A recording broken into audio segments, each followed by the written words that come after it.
नमस्कार, मैं हूं राजेश कुमार। लोकसभा के रण में हम आ चुके हैं मुजफ्फरनगर और इस वक्त जहां हम मौजूद हैं वो है शिव चौक, जिसे मुजफ्फरनगर का दिल भी कहा जाता है। यहां से हम शुरुआत करेंगे और आपको बताएंगे कि मुजफ्फरनगर का मूड क्या है, मुजफ्फरनगर के मुद्दे क्या है, किसान क्या कह रहे हैं, जातिगत समीकरण जो है वो क्या कहते हैं, यहाँ की आम आवाम क्या कह रही है और मुजफ्फरनगर का इस बार मूड क्या है। आज के इस एपिसोड में आपको दिखाएंगे मुजफ्फरनगर में क्या मन चल रहा है और मुजफ्फरनगर में माहौल क्या है।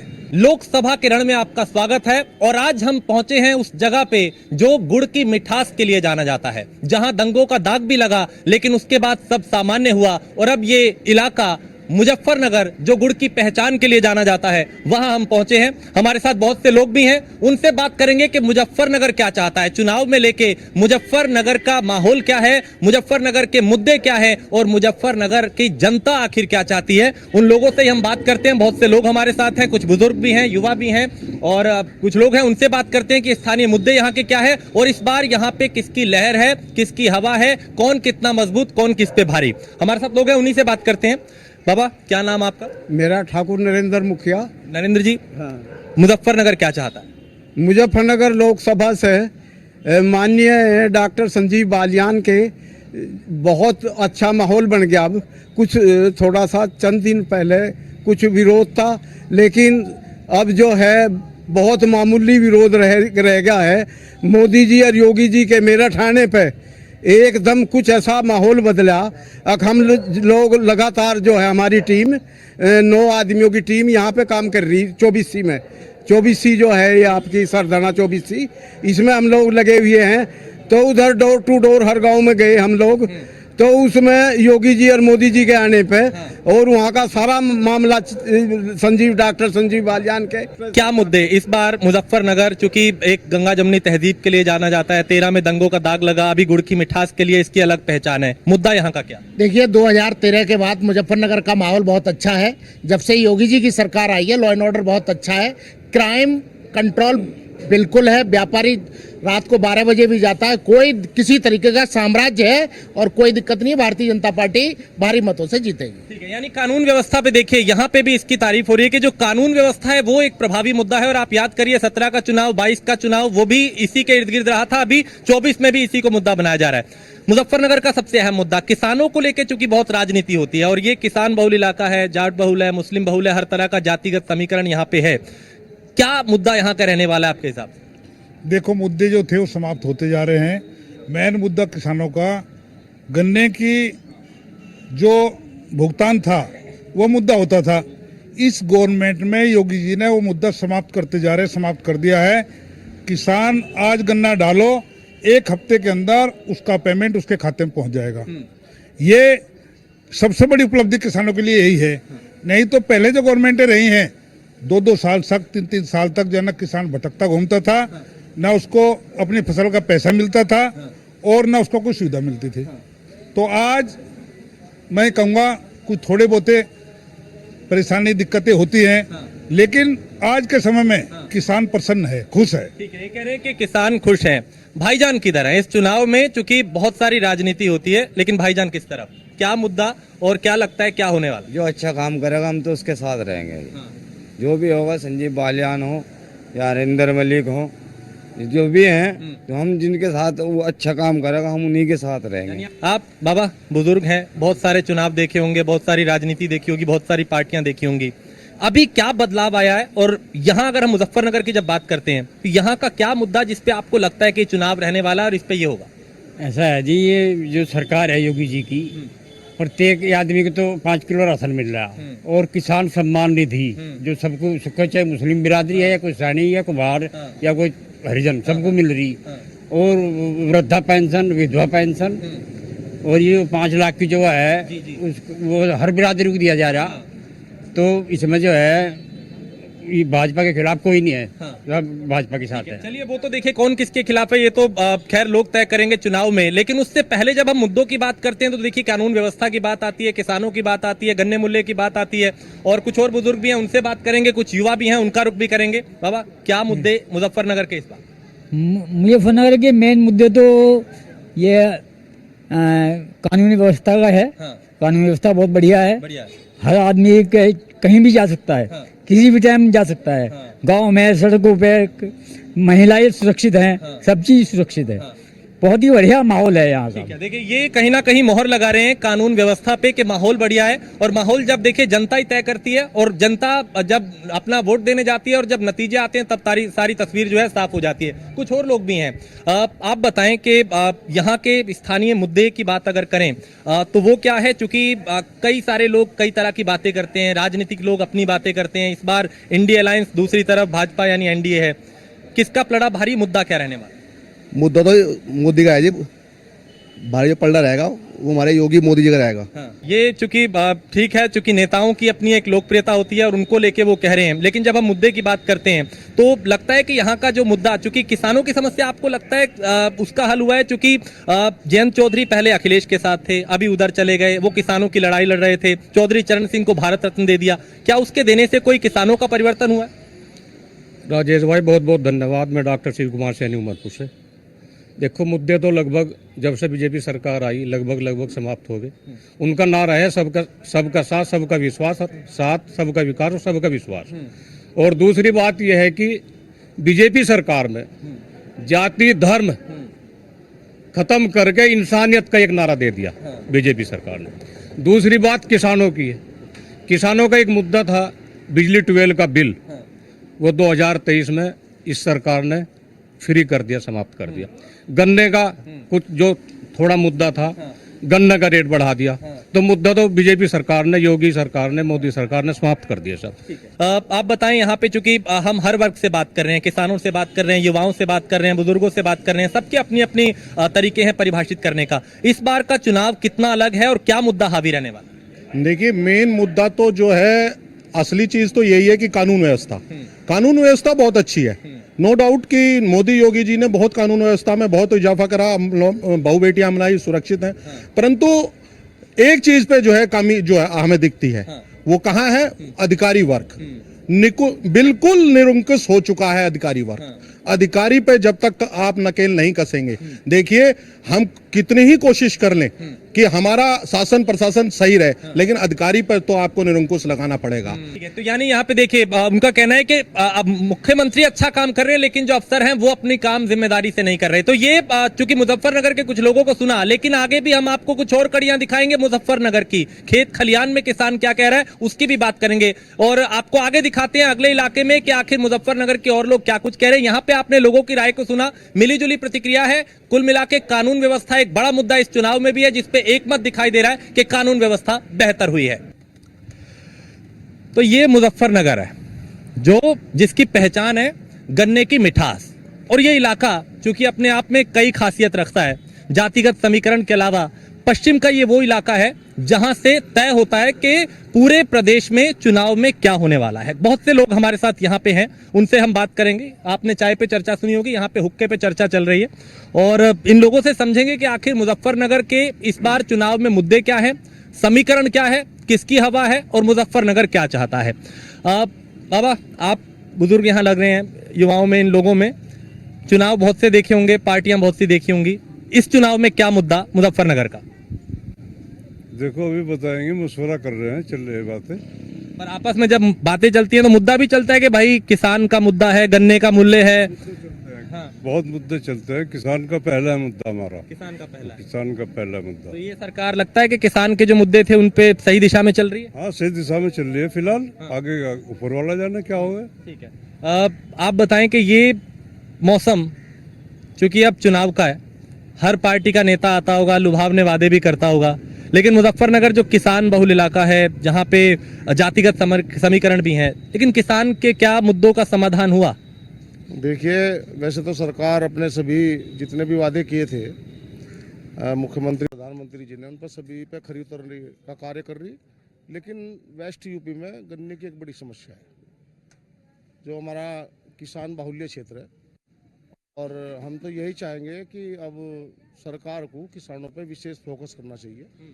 विकास कार्य बहुत हो चुके, बहुत हो रहे हैं, लेकिन किसान से ही यहाँ का जो बाजार है, किसान से यहाँ की आर्थिक स्थिति, किसान ही दशा और दिशा तय करता है। तो सरकार को किसानों के ऊपर बहुत बड़ा कुछ सोचने की जरूरत है। ठीक है, क्या मुद्दा इस चुनाव में?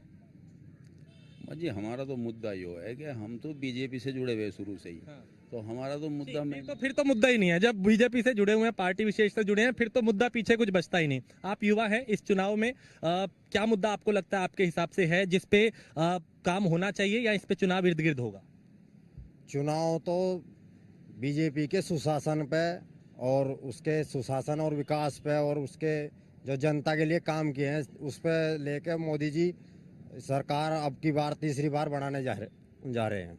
तो देखिए, यहाँ पे लोगों को उम्मीद है, क्योंकि अपनी अपनी राय है। आप बताएं इस चुनाव में क्या होने वाला है, क्या मुद्दा हावी रहेगा? भाई साहब, मुद्दा जो है विकास ही मुद्दा रहेगा। आप देखो, अब से पहले अगर यही से हम देखें कि हमें अगर हरिद्वार जाना हो, हरिद्वार यहाँ से लगभग 80 किलोमीटर दूर है। अगर जाना हो तो 4 घंटे लगते थे, आज 50 मिनट में हरिद्वार पहुंच जाते हैं, 2 घंटे में दिल्ली पहुंच जाते हैं। जो शहर के चारों तरफ जो सड़कों का चौड़ीकरण हुआ है, ये विकास है।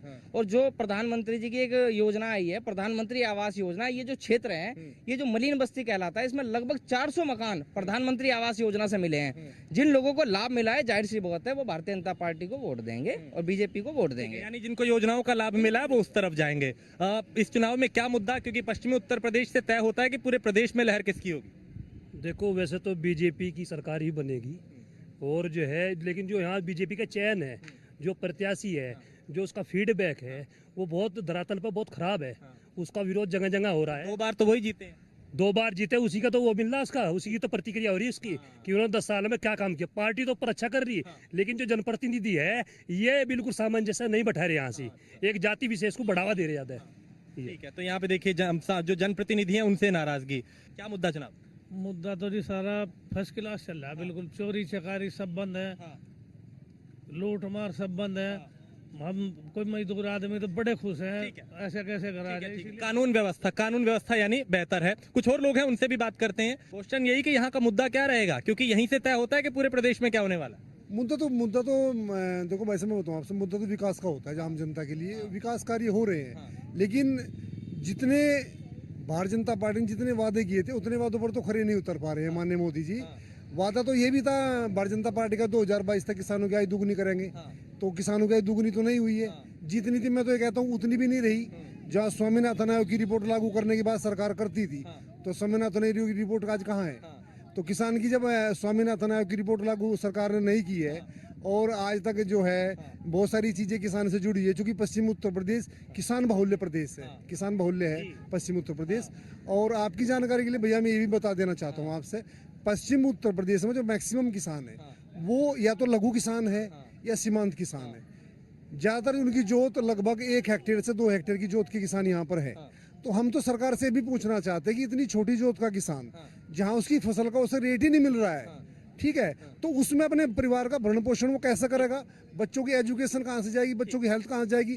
जो लोग रोड की बात कर रहे हैं, तो सरकार तो रोड टैक्स ले रही है, और सरकार को तो जो है जो मूलभूत सुविधाएं हैं, चाहे वो स्वास्थ्य की हो, शिक्षा की हो, सड़क परिवहन की हो, तो संविधान में प्रस्तुत है कि सरकार सुविधाएं देती है। तो सब प्रकार जब गवर्नमेंट जो है, 1 मिनट रुकिए आप, जब सरकार जो है रोड टैक्स ले रही है, तो फिर टोल किस बात का? मुद्दा तो यही है, सड़क तो ठीक बननी, सब ठीक है वैसे तो, बाकी किसानों के लिए सरकार कुछ नहीं कर रही। ठीक है, किसानों के लिए कुछ नहीं कर रही। तो देखिए, ये एक अहम मुद्दा है कि किसानों के लिए कुछ नहीं कर रही। तो चलिए, चुनाव का चूंकि जब नतीजे आएंगे तब पता चलेगा कि जनता किसके साथ। लेकिन आपने सुना मिली जुली प्रतिक्रियाएं, कोई स्थानीय जनप्रतिनिधि से नाखुश है, किसी ने कहा सरकार बेहतर काम कर रही है, कोई कह रहा है कानून व्यवस्था अच्छी है, तो कोई कह रहा है कि किसानों के लिए जो कहा था वो नहीं हो पाया। तो कहते हैं कि हर एक रंग में बहुत से रंग रहते हैं, बहुत से रंग होते हैं, और ये मुजफ्फरनगर के अलग अलग रंग हैं। आपने सुना कि यहाँ पे किसान क्या कह रहे हैं, नौजवान क्या कह रहे हैं, मुस्लिम तबका क्या कह रहा है, जाट क्या कह रहे हैं, किसान क्या कह रहे हैं। हमारी कोशिश भी यही थी कि आपको पूरे मुजफ्फरनगर का जो सूरत हाल है, जो मुद्दे हैं और जो लोगों की राय है, वो आप तक पहुंचाई जाए। आप बने रहिए न्यूज़ 1 इंडिया के साथ। तो मुजफ्फरनगर के हर रंग से हम आपको वाकिफ करा रहे हैं। यहाँ के मतदाता क्या सोच रहे हैं, यहाँ के मुद्दे क्या हैं, यहाँ पे जाट क्या कह रहे हैं, यहाँ पे मुस्लिम समाज क्या कह रहा है, यहाँ के अलग अलग वर्गों का क्या कहना है, किसानों का कहना है। हर वर्ग से हम बात कर रहे हैं और उनके मुद्दे क्या है, मुजफ्फरनगर में क्या मुद्दा हावी रहना है, वो समझने की कोशिश कर रहे हैं। इस वक्त हम यहाँ पहुंचे, हमारे साथ कुछ मुस्लिम समाज के लोग हैं, उनसे बात करते हैं और समझते हैं कि भाईजान इस बार किस तरफ है, उनके मुद्दे क्या है। आपका नाम सबसे पहले मैं जानना चाहूंगा, और मुद्दा इस चुनाव में क्या रहने वाला है, भाईजान किस तरफ? देखिए, मेरा नाम आसिफ राही है, और मुद्दा तो ये है कि मुद्दा तो वैसे होना चाहिए लोकतंत्र के हिसाब से, रोटी कपड़ा और मकान, लेकिन मुद्दा है मंदिर और मस्जिद। ये फिलहाल मुद्दा है। रही भाईजान की बात, तो रुख किधर है अभी देखने वाली बात है, क्योंकि 20 दिन अभी चुनाव में मौजूद हैं। सभी लोग मुसलमानों से संपर्क कर रहे हैं, जिसमें समाजवादी पार्टी, बहुजन समाज पार्टी और भारतीय जनता पार्टी के भी लोग हैं। मुजफ्फरनगर में जहाँ तक मेरा कहना है कि ज़्यादातर मुजफ्फरनगर में मुस्लिमों का जो रुख है वो देखने में आता है गठबंधन की तरफ है, लेकिन इस बार जो हमारी इनपुट है वो ये है कि इस बार भारतीय जनता पार्टी को भी मुस्लिमों में वोट मिल रहा है। तो ये देखिए 30 ना करो मैं, 80-30, 20-20 का छोड़ दो, तुम 30 है कोई 80-30 जो करता होगा 80-30 मत करो मैं। अब वोट तो हमारे ले रहे तुम 80-30 और 20 में क्या मतलब है, हमारा वोट तो ले रहे, हमें इसके कोई गिला नहीं भाई साहब। रोड अच्छा मिल रहा, क्राइम नहीं है, कुछ नहीं है, बहुत बढ़िया। मगर इसमें गिनती में हमें क्यों इस तरह की गिनती बना लो, ये 80-20 है, ये 80-30 है, ये गलत बात है ना। अरे हम तुम्हें जब वोट दे रहे तो हमारा एहसान ऐसा तो रखो भाई, सबका साथ सबका विकास। ये मुंह पे बात ही ना लाओ 80-30 वाली, मैं चाहता हूँ ये बात ही ना आए 80-30 वाली कभी। भाई रोड कह रहे तुम, हाँ बढ़िया, क्राइम है, ठीक है, मैं यूं नहीं कह रहा भाई, कोई ऐसा रोड तो है नहीं कि उसमें मुसलमान ही जाएगा, इस पे लिख दिया हमने, हिंदू हो तो सब जाएंगे। मुजफ्फरनगर में चूंकि हमने देखा 13 में दंगों का दाग लगा, लेकिन उसके बाद फिर जाट आंदोलन हुआ, सब एक हुआ, अभी सब सामान्य है, सब एक है, भाईचारे की मिसाल भी हमारे सामने आई। मुस्लिम वोट बैंक को हर पार्टी अपने हिसाब से चुनती है, उसे एक वोट बैंक की तरह देखा जाता है कि आप हमारे साथ आइए, हम आपके लिए करेंगे। तो आप लोग चूंकि अब सभ्य हैं और शुरू से रहे हैं, अभी भी हैं, अब पढ़ा लिखा तबका भी है, सारी समझ है कौन आपके साथ है कौन आपके खिलाफ है, उसके बाद भी क्या ऐसा है कि आपको कोई भी पार्टी बरगला लेगी कि हम आपके हितैषी हैं? नहीं नहीं, ऐसा नहीं है। जहाँ जिसका मन होगा उसे वोट वही करना है। और रही बात ये कि वोटिंग अब कहाँ किया जाएगा, क्या होगा, ये तो ईद के बाद तय होगा। रमजान चल रहा है, उसमें सब तमाम अभी उस तरफ ही हैं सब लोग, मुस्लिम तो। अब उसके बाद जब ईद आएगी, ईद के बाद ये तय होगा कि भाई कहाँ हमें कहाँ देना है, क्या करना है। रही विकास की बात, विकास तो होता नहीं साहब, ये अलग चीजें हैं। बहुत सारे लोग कह देते हैं कि साहब सबका विकास सबका साथ, कहाँ है सबका विकास सबका। भाईजान का आखिरी कमेंट आपका इस मुद्दे, इस चुनाव को लेके क्या मुद्दा रहेगा? दरअसल भारत में तो हिंदू मुस्लिम सिख ईसाई होता ही नहीं, क्योंकि यहाँ तो भारतीय संस्कृति की सबसे प्राचीनतम जो संस्कृति है उसकी विशेषता रही है अनेकता में एकता। मेरा नाम इसरार खान है, लेकिन मैं जब अपने भाषण की शुरुआत करता हूँ मैं कुरान शरीफ की आयत के साथ मैं गणेश वंदना से भी करता हूँ कि गजानन भूत गणादि सेवितम कपित जम्बू फलचारु भक्षणम उमास कमशोक विनाश कारणम नमामि विघ्नेश्वर पाद पंकजम। क्योंकि ये शब्दों का अंतर है, तो शब्दों के अंतर का पता कब चलेगा? जब आप शिक्षित होंगे, एजुकेटेड होंगे, आपके पास नॉलेज होगी, ज्ञान होगा। तो जहाँ शिक्षा की कमी है, जहाँ शिक्षा का अभाव है, जहाँ लेक ऑफ एजुकेशन है, जहाँ इल्म की कमी है, वहाँ इस तरह की बातें होती है। तो गुजारिश ये है कि शिक्षा को, तालीम को, इल्म को बढ़ावा मिले, तो हम भारत को जो है शहीदों के सपनों का, हिंदुस्तान को भाईजान ने बहुत सुंदर बात की है। और विश्व गुरु बनाना है तो भारत में ये जो परेशानियां है, इनको, नफरतों को भुलाना होगा। भारत को विश्व गुरु बनाने से कोई भी ताकत नहीं रोक सकती। ठीक है, तो ये आपने सुना, देखिए सबके अपने अपने मुद्दे हैं, अपनी अपनी राय है, अपनी अपनी बात है। आगे भी आपको कुछ और रंग दिखाएंगे मुजफ्फरनगर के अलग अलग इलाकों से, आप बने रहिए न्यूज़ वन इंडिया के साथ। तो हमने आपको दिखाया मुजफ्फरनगर के किसान क्या कह रहे हैं, मुजफ्फरनगर के आम लोग क्या कह रहे हैं। अब हम पहुंचे हैं मुजफ्फरनगर के एक इलाके में जहां पे हमारे साथ कुछ व्यापारी वर्ग के लोग हैं, कुछ प्रबुद्ध वर्ग के लोग हैं। उनसे बात करते हैं कि वो अब क्या महसूस करते हैं इस चुनाव को लेकर, क्या मुद्दे हैं जिसपे इस बार चुनाव होने वाला है और वो क्या सोचते हैं अपने मुद्दों को लेकर। क्या मुद्दा सर इस चुनाव में? मेरा नाम समर्थ प्रकाश है, मैं पर्यटन संस्था का चेयरमैन हूँ। और देखिए, मुद्दे हर चुनाव में फ़र्क होते हैं, लेकिन देश के मुद्दे अलग हैं। लेकिन अगर आप स्थानीय मुद्दों की बात करेंगे हमारे जनपद मुजफ्फरनगर के, तो देखिए यहाँ पे जो हम लोगों को लगता है इतने साल में, अब जैसे आप देखिए मेरठ में कॉरिडोर आया है, आप देखिए तो मुजफ्फरनगर एनसीआर का पार्ट है इसका, इसमें सारे रूल्स वो लागू होते हैं जो। लेकिन दुर्भाग्य ये है कि एनसीआर में जो एलोकेशन ऑफ फंड्स होता है वो मुजफ्फरनगर को नहीं मिल पाता, जबकि अगर चलान होना हो या पोल्यूशन हो तो वो एनसीआर के हिसाब से होगा आपका। तो हम लोग कहीं एज पे महसूस कर रहे हैं कि यहाँ पे अगले 5 साल में हमारे एमपी साहब जो भी आए वो यहाँ पे मुजफ्फरनगर को दिल्ली से, एनसीआर से कनेक्टिविटी जोड़ें। एक यहाँ गुड़ और खंडसारी का बहुत बड़ा उद्योग है जिसके लिए हम शुगर बोल के लाते हैं, वहाँ पे भी काम मांगते हैं। एक इंडस्ट्री जो यहाँ लोहा, पेपर और ये शुगर 3 ही मेन इंडस्ट्री थी, अब यहाँ पे नए एरियाज में नहीं बन रही हैं। उसके कारणों में हमें जाना है कि क्या वजह है कि मुजफ्फरनगर में ये चीज़ें नहीं आ रही है। और एक कॉलेज के स्टूडेंट्स के लिए बेरोजगारी बहुत बड़ा मुद्दा है। एक बेरोजगारी एक मुद्दा है, ये उन्होंने कहा। सर, आपका नाम और इस चुनाव में मुजफ्फरनगर का मूड क्या लगता है? मेरा नाम लॉयन मुकेश अरोड़ा है और मैं प्रयत्न संस्था का अध्यक्ष हूँ। मुद्दे बहुत सारे हैं। मुजफ्फरनगर आप देखिए, अगर पूरे इंडिया में वाराणसी और मुजफ्फरनगर सबसे ज़्यादा पर कैपिटा इनकम इन दोनों टाउन्स में है। मुंबई भी पीछे रहता है। हर व्यक्ति को यहाँ पर वो उपेक्षा रखता है कि सरकार हमारे लिए बहुत कुछ करेगी। ऐसा नहीं है कि मुजफ्फरनगर में नहीं हुआ, मुजफ्फरनगर में बहुत विकास हुआ, बट गन्ने के लिए सरकार को बहुत कुछ करना चाहिए, जो कि मेन यहाँ की हमारी प्रोड्यूस है, जिससे शुगर बनती है, गुड़ बनता है, जिससे अल्कोहल बनता है। अल्कोहल बेस्ड इंडस्ट्रीज सबसे ज़्यादा यहाँ पर है, तो उसकी तरफ सरकार को और ध्यान देना चाहिए, ये मैं उपेक्षा करता हूँ।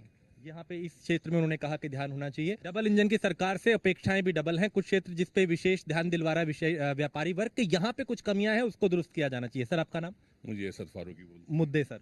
मुद्दे तो यहाँ पर हर तरह के हैं, क्योंकि 2014 में जो यहाँ इलेक्शन हुआ था, एक सांप्रदायिक सौहार्द उसके ऊपर, सांप्रदायिकता के ऊपर लड़ा गया था, और वो मुजफ्फरनगर बहुत ज़्यादा बदनाम पूरे हिंदुस्तान में हो गया था। लेकिन आज का माहौल वो नहीं है। मोहब्बत और प्यार यहाँ, क्योंकि मुजफ्फरनगर मोहब्बत नगर के नाम से मशहूर है, और यहाँ की मोहब्बत बहुत दूर तक जाती है। और आज जो इलेक्शन हो रहा है यहाँ पर, इलेक्शन के अंदर कोई ऐसा सांप्रदायिक माहौल बिल्कुल नहीं है कि जो मुजफ्फरनगर को बदनाम कर सके फिर से। यानी 13 के दंगों का आप जिक्र करें, जो दाग लगा था, अभी वो धुल चुका है। अब इलेक्शन बिल्कुल फाइट में है। सर, आपका नाम और इस चुनाव में क्या लगता है क्या होने जा रहा है? मेरा नाम ईशान अग्रवाल है। पेशे से मैं एक शिक्षक हूँ और एक व्यापारी परिवार से आता हूँ। देखिए, एक व्यापारी के रूप में और एक शिक्षक के रूप में, दोनों ही चीज़ों में जो मैंने चीज़ एक फेस करी है प्रॉब्लम, वो ये है कि जितनी भी हमारी स्टेट की संस्थाएं, वो सारी लखनऊ इलाहाबाद तक सीमित हैं। और ऐसे में क्या है कि व्यापारी को कोई भी चीज़ है उसके लिए लखनऊ भागना पड़ता है। जैसे हाई कोर्ट की आप बेंच की मांग ही देख लीजिए, तो बहुत लंबे समय से ये मांग चल रही है। और प्रैक्टिकली हम यहाँ पे जो भी हम पश्चिमी क्षेत्र के व्यक्ति हैं, किसी भी काम को करवाने के लिए लखनऊ जाना एक बहुत टफ टास्क है। लगभग 400 किलोमीटर के आसपास लगभग हम लोग को जाना पड़ता है। तो एक तो मांग बड़े लंबे समय से मुजफ्फरनगर के लोगों की रही कि हाई कोर्ट की एक बेंच और कुछ ऐसी संस्थाएं जो हमारी लाइसेंसिंग संस्थाएं हैं, जिनके लाइसेंसेस हमें सरकार से लखनऊ से मिलते हैं, उनकी एक सब ब्रांच नोएडा या एनसीआर किसी क्षेत्र में खुले, तो आई थिंक समय भी बचेगा। और समय बचना मेरे ख्याल से पैसे के बराबर बचना है। तो ये सुना आपने, ये व्यापारी वर्ग हैं, प्रबुद्ध वर्ग है, जिन्होंने अपनी अपनी राय को रखा, अपनी अपनी बात को रखा और बताया कि कुछ ऐसे क्षेत्र, कुछ अच्छे काम भी हुए हैं, कुछ कमियां रही हैं, वो उन्होंने बताया। तो ये आपने सुना मुजफ्फरनगर के व्यापारी और प्रबुद्ध वर्ग क्या कहता है। हमने आपको मुजफ्फरनगर का हर रंग दिखाने की कोशिश की, उसमें हर अलग अलग विशेष समुदाय और आम लोगों का मूड क्या है, मुद्दे क्या है, वो आप तक पहुंचाया। और आगे भी आपको प्रदेश के अलग अलग इलाकों में ले जाके वहां के सियासी मुद्दे क्या है और क्या कहता है वहां का जो लोकसभा का रण है, वो आपको बताएंगे। फिलहाल मुजफ्फरनगर से मेरे साथ इतना ही। कैमरा पर्सन मूलचंद के साथ मैं राजेश कुमार, मुजफ्फर। लोकसभा के रण में हम आ चुके हैं मुजफ्फरनगर। यहां से हम शुरुआत करेंगे और आपको बताएंगे कि मुजफ्फरनगर का मूड क्या है, मुजफ्फरनगर के मुद्दे क्या है, किसान क्या कह रहे हैं। जनता पार्टी भारी मतों से जीतेगी। मेन मुद्दा किसानों का गन्ने की जो भुगतान था, वो मुद्दा होता था। इस गवर्नमेंट में योगी जी ने वो मुद्दा समाप्त करते जा रहे, समाप्त कर दिया है। मुद्दे तो लगभग जब से बीजेपी सरकार आई लगभग समाप्त हो गए।